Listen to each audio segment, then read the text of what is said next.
Well, I never thought this would happen to me. But I actually have fallen in love. Yeah, me, I know. Like, I never really thought that I could really be that blown over to be so in love with something, but I am. It's amazing. I'm just absolutely deeply, madly in love with the Juan Hill estate from Spain.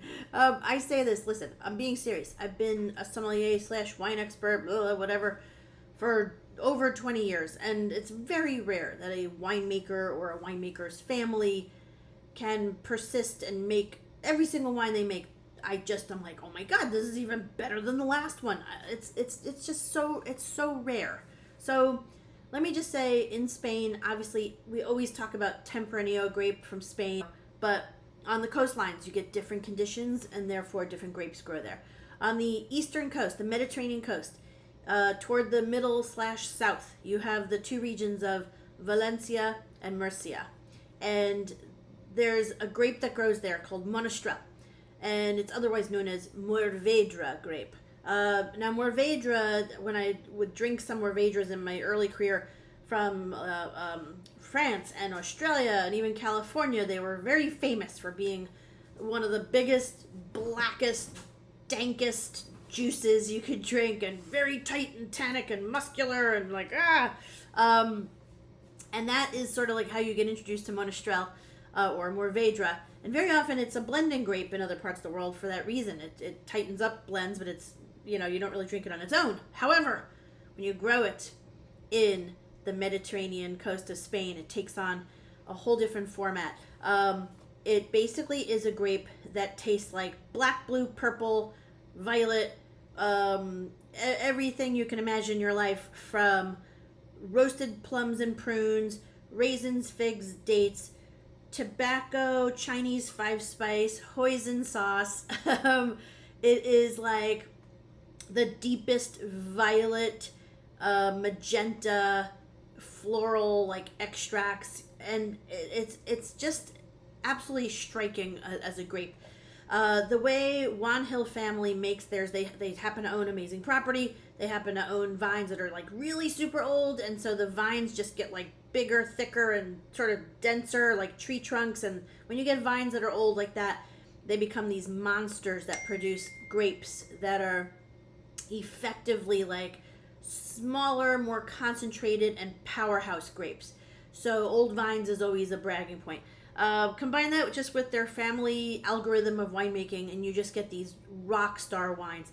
So Juan Hill Estate, they start off, again, the rock star grape is Monastrell, or otherwise known as Mourvedre, but Monastrell in Spain. But they also do blends, and you can get the most famous, well-known Juan Hill wine is called the Silver Label. It's probably about $15-16 in the store.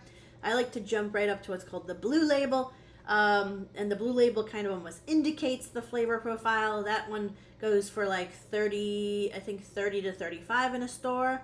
But again, these are big, dense, deep, plush, lavish wines, but somehow in the middle of like just hitting you with a wave, like a complete tsunami of flavor, it closes down, it shuts down, and it finishes beautifully clean. So how does a winemaker achieve that? That's their secret sauce. But I can tell you that the Blue Label is just a magic wine. But wait, there's more.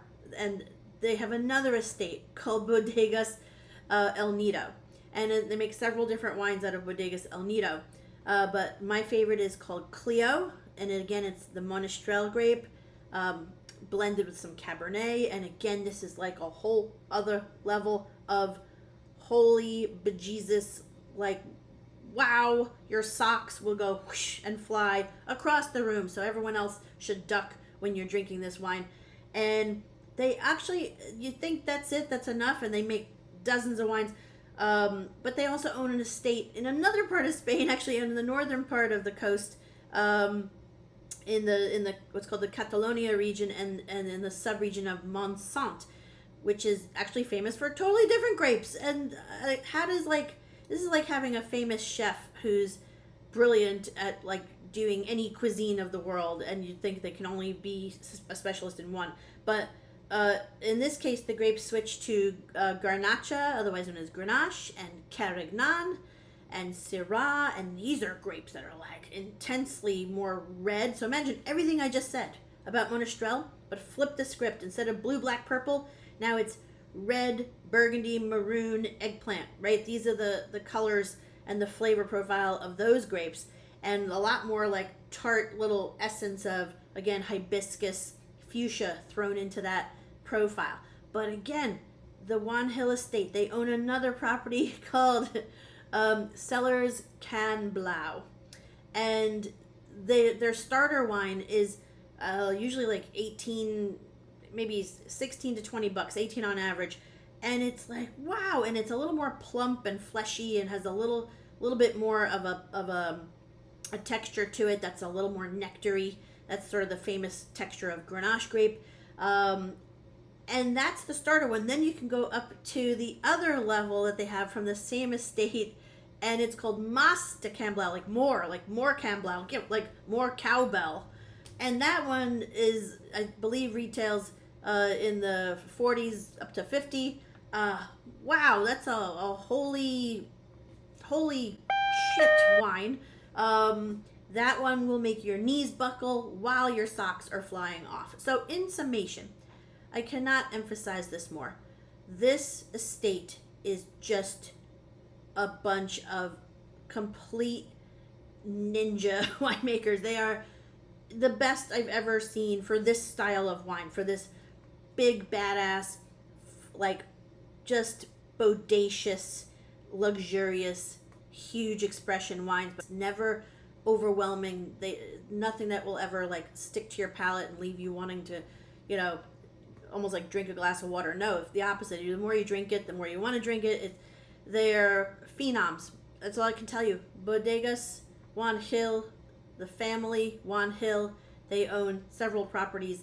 Anything they make is winning.